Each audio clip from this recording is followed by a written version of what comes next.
Did you know that the feeling of guilt and shame can get stuck in our inner thighs, and it's simply a distortion of reality? So I invite you to relax and remember that you're not your mind and you're not your emotions. Start tapping into your inner thighs and take a big exhale out through your mouth. Pull your tongue out, eyes up in Kali Mudra, and allow yourself to let go of this limiting belief that doesn't serve you at all.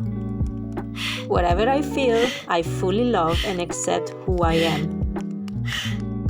Keep inhale as much as you can, love through your legs, and exhale out these emotions that is not you, at least for 1 minute.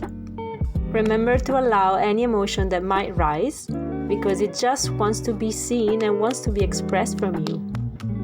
And then give a beautiful tap and swipe into your legs to come back into your body in the present moment.